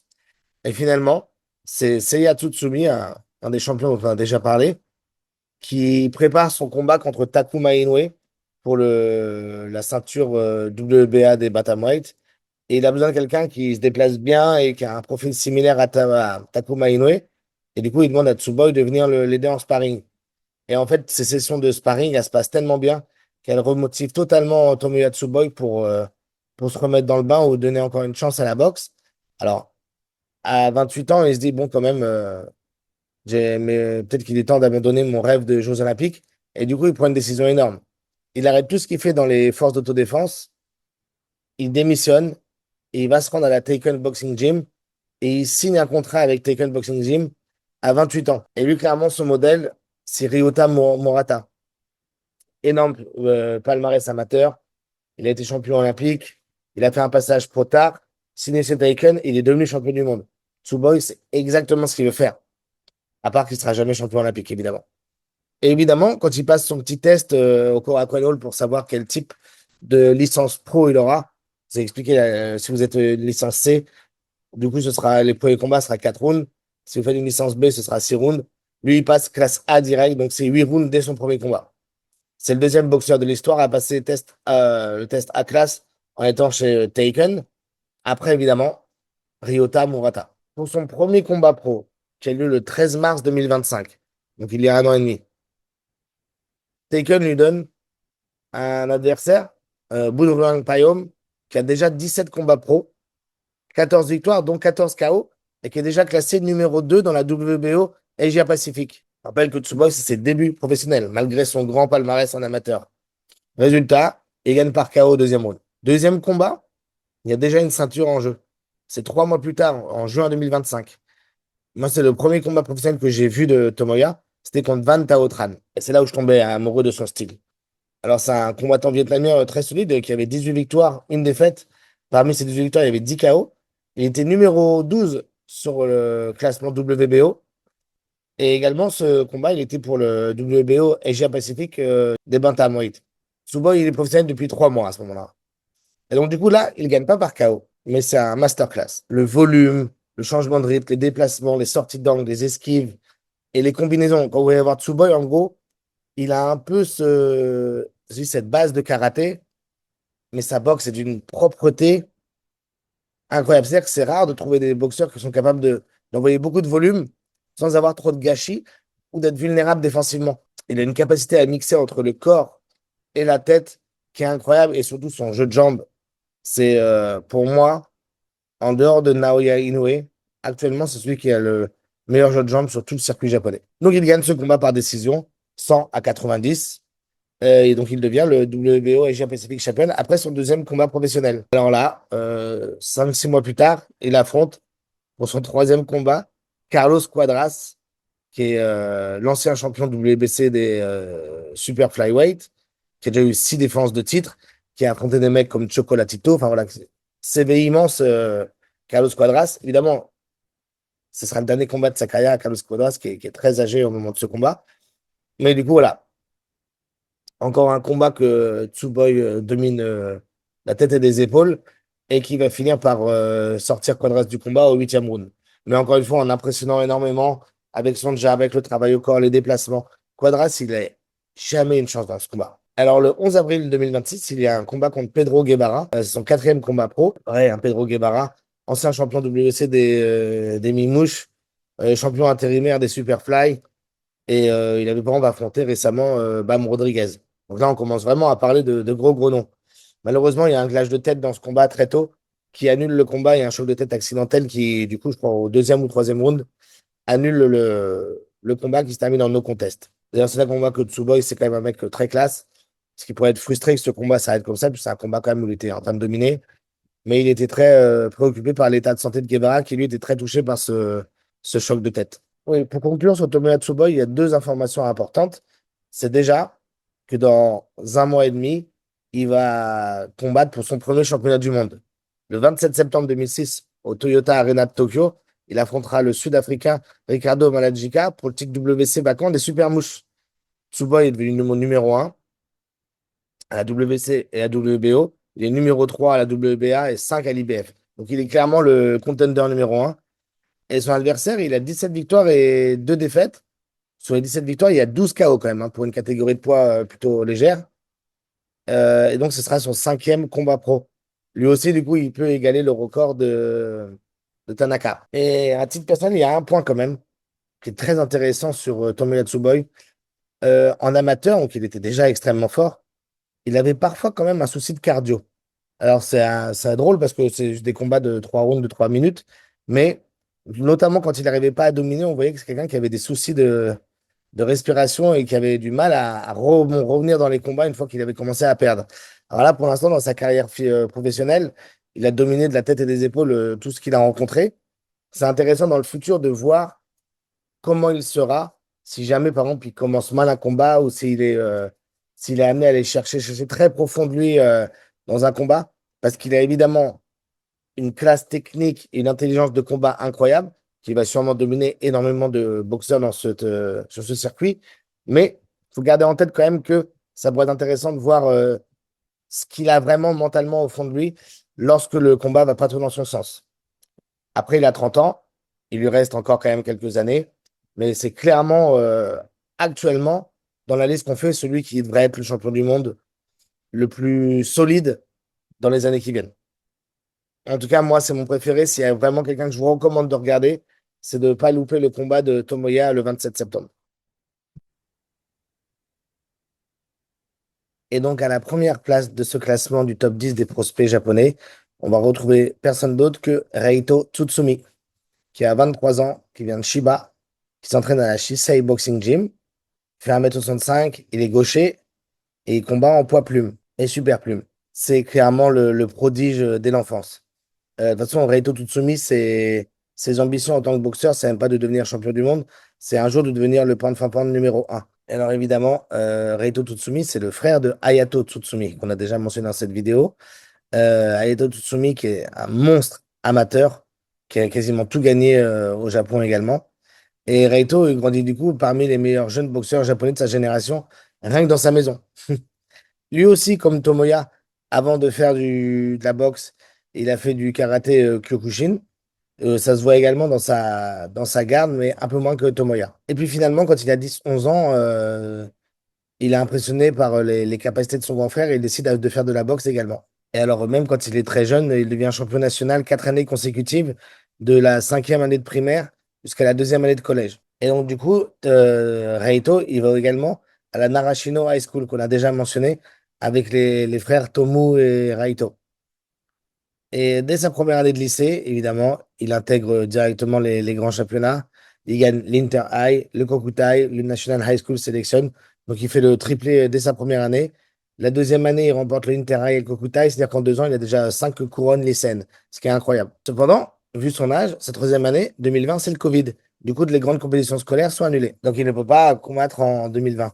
Cependant, en 2019, il fait partie de la Asian Youth 2019. Et là, il passe de meilleur lycéen japonais à niveau continental. Ce qui est très intéressant, il combat à 60 kilos.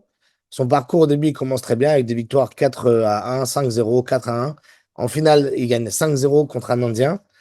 Et du coup, il remporte l'Asian Youth, comme son frère qui l'avait fait 2 ans auparavant. Alors, Reito, du coup, après le lycée, il rejoint la faculté Tokyo University. Et c'est pareil, son objectif, il n'est pas ambigu. Paris 2024. Plus précisément, il va être médaille d'or olympique à Paris. Et évidemment, comme tous les boxeurs mentionnés dans ce titre, ça va pas aussi bien se passer que ce qu'on croit. Mais alors, juste avant de parler de l'épisode de Paris 2024, il va encore faire quelque chose d'exceptionnel, Reito. Il va aller au championnat du monde des jeunes de 2021, qui se passe en Pologne, où il est combat à 60 kilos. Et voilà, il traverse le championnat très facilement jusqu'à la finale, où il affronte un autre Kazakh également, un adversaire qui est beaucoup plus grand que lui, mais qu'il domine 4-1. Donc du coup, il devient champion du monde des jeunes également. Et qui était le premier japonais avant lui à faire ça? Son grand frère, Hayato Tsutsumi, en 2016. Et d'ailleurs, Raito, il fait même encore un tournoi encore meilleur, parce que l'AIBA lui attribue du coup le prix de meilleur boxeur masculin du tournoi. C'est que malgré ses succès, et donc voilà, en quête d'être un des top boxeurs du Japon, petit à petit, en 2022, il commence à perdre des sensations et à avoir des sparring qui se passent de plus en plus mal, et il devient très critique de soi-même, et il perd un peu en confiance. Et donc, du coup, il est très frustré. On parle beaucoup d'anxiété, perte de confiance, baisse de motivation. Et il explique du coup que bah, son perfectionnisme, il finit par jouer contre lui et qu'il souffre vraiment mentalement de beaucoup d'anxiété. Pour rejoindre les JO de Paris, pour se qualifier, la sélection japonaise, elle passe par les Asian Games. Parce que Tomoya Tsuboi a perdu en demi-finale et ne lui a pas permis du coup de se qualifier. Reito, il entre là-dedans à 54 kilos pour se qualifier. Et là, en fait, il combat pas. Quelques jours avant le combat, il déclare forfait. Alors là, du coup, il y a toute une légende autour de pourquoi il déclare forfait. Et en fait, il explique, et Reito, il explique que dans une période psychologiquement extrêmement instable vis-à-vis de la boxe, et sa condition physique ne suivait plus.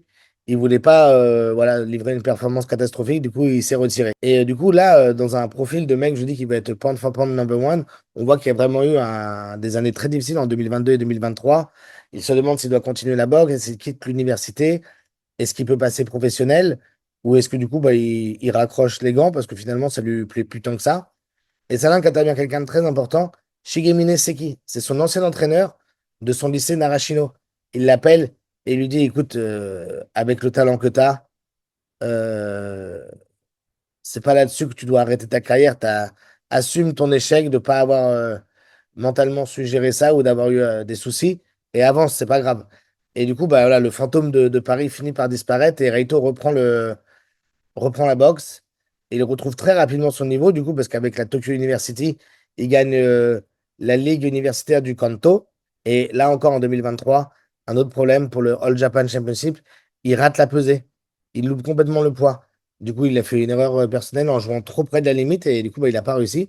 Donc, en quelques mois ou une année, il loupe son rêve de Paris. Il a une crise de confiance immense et à la All Japan, il loupe le poids. Et pour quelqu'un qu'on appelle le prodige, qui est habitué à gagner, voilà, c'est très dur pour lui. Et donc voilà, il pense à passer pro parce qu'il en a marre du circuit amateur. Du coup, voilà, il commence à avoir fait le tour de tout ça. Il se demande pourquoi rester une année encore à l'université. Et puis finalement, son ancien coach le motive encore à rester. Et donc, il refait le All Japan Seniors, qui était le dernier titre qui lui reste. Et finalement, bah, il l'a gagné en décembre 2024 en catégorie des poids légers. Et c'est dans son coin, lors de ce combat, il y a du coup son ancien entraîneur de Narashino. Et la finale dure juste 2 minutes. Il met beaucoup de pression. En façon, Raito, c'est un combattant qui cadre énormément, qui te met énormément de pression et qui te force à engager avec lui. Et il a une excellente boxe dans la poche. Et donc voilà, il touche avec sa gauche plusieurs fois. Et puis bah, du coup, fin du combat au premier round en 2 minutes. Du coup, il devient champion All Japan Senior 2024. Il est même MVP du tournoi. Donc voilà, il ressort quand même de cette année 2024 en ayant un peu laissé derrière lui les démons de 2022 et 2023. Donc voilà, comme on l'a dit, son parcours amateur au Japon, il est incroyable. Il y a 9 titres nationaux amateurs, plus des récompenses à l'université et en intercontinental aussi.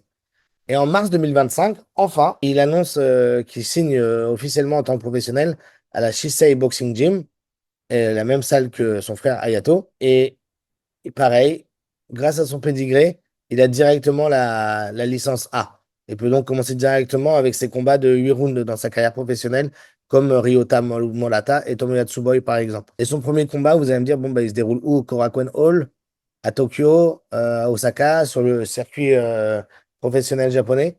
Non, à Times Square à New York City. Je ne sais pas si vous vous rappelez de cette carte de 2025 de New York. Je pense que c'était Ryan Garcia contre Romero ou quelque chose comme ça, où il y avait aussi Devin Haney qui avait combattu. Enfin bref, et donc il était sur cette carte. Et il y avait Teofimo Lopez qui avait combattu également. Et donc il avait commenté, je pense que c'est l'un des premiers combats de la carte. Il avait combattu un combattant américain qui s'appelle Level Whittington, qui était plutôt bon d'ailleurs. Et voilà, là il découvre le style professionnel qui est totalement différent de ce qu'il a connu du Japon. Alors, même s'il il domine ce combat, il le gagne 60-54 dans les cartes des juges. C'est une première expérience qui lui montre que tout ne sera pas aussi simple que ça dans sa carrière professionnelle. Pour son deuxième combat, là, il est encore à New York et il obtient une victoire par KO au deuxième round. Puis à la fin de l'année 2025, il est à 4 victoires, 0 défaites, notamment lorsqu'il bat le Mexicain Leobardo Quintana. Quintana qui est plutôt pas mal, qui se présente, c'est un gaucher qui a plutôt de bonnes capacités, mais qui n'est pas du tout au même niveau que Raito, qui au quatrième round finit par le mettre down avec son crochet du droit et le combat s'arrête par arrêt de l'arbitre. Donc c'est une très belle victoire de Raito également. Mais le combat qui a pas beaucoup plu euh, de Raito dans sa carrière professionnelle, c'est contre Albino Herrera, qui lui arrive quand même avec 18 victoires, invaincu et juste 2 no contest. Et dans ces 18 victoires, il y a 11 KO. Donc voilà, là, ça fait quand même là, ça fait quand même un adversaire très solide. Et le combat, il dure 3 minutes. Donc voilà, Raito, pareil, au deuxième round, il le met KO. Je dis, Raito, il vous laisse tellement pas d'espace. Il est tellement bon pour cadrer ses adversaires et les forcer à engager que même si des fois il prend des coups et tout, il est costaud et sa boxe, elle est vraiment incroyable. Que ce soit le bras avant ou le bras arrière, tout part très vite. De très bons uppercuts derrière le bras arrière également. Vraiment, vraiment très dangereux. Donc au jour où on parle, il a 5 victoires, 0 défaites, 4 KO. Il a 23 ans. Et il est classé 14e en WBA des plumes. Donc voilà, pourquoi est-ce que lui, il est numéro un? C'est parce qu'en termes de potentiel, euh, il est quand même extrêmement impressionnant. Et je pense que le petit souci de doute et de manque de confiance et d'anxiété qu'il a eu en 2022-2023, c'est bien qu'il ait passé ça et qu'il ait réussi à revenir. Je pense que mentalement, du coup, c'est quelqu'un qui est intouchable. Et alors lui qui est complètement hors circuit japonais, vous voyez, il n'a toujours pas combattu au Japon, parce qu'il est avec The Ring, tout ça. Ce sera intéressant de voir combien de temps ça lui prend avant d'être placé dans un combat mondial. Parce que là, par exemple, Tomoya, ça lui a pris 5 combats. Pareil pour Dai Kira. Ça prendra sûrement pas très longtemps pour Fujiki non plus. Intéressant de voir, du coup, Raito, est-ce que ce sera pas plutôt vers le 7e ou 10e combat qu'il aura une opportunité de titre mondial? En tout cas, oui, un combattant absolument à voir. De toute façon, je crois que Raito Tomoya, moi, je les avais mis dans mon top 10 des boxeurs actuels, des meilleurs boxeurs japonais actuels, dans l'autre liste que j'avais fait. Donc voilà, c'est pour vous donner l'exemple de ce que j'attends de. Et donc voilà, c'est comme ça que se termine cette vidéo. J'espère que vous avez apprécié, que vous avez appris beaucoup de choses sur les différents boxeurs et sur le système japonais. Et donc, n'oubliez pas, en septembre, il y a 2 dates. Il y a le rendez-vous de Yokohama du 2 et la carte du 26 avec Tomoya Tsuboy, etc. Voilà, merci beaucoup, à bientôt. Ciao. Ain't nothing like Pipa no Kakuto, Pipa no Kakuto, Pipa no Kakuto, Kakuto.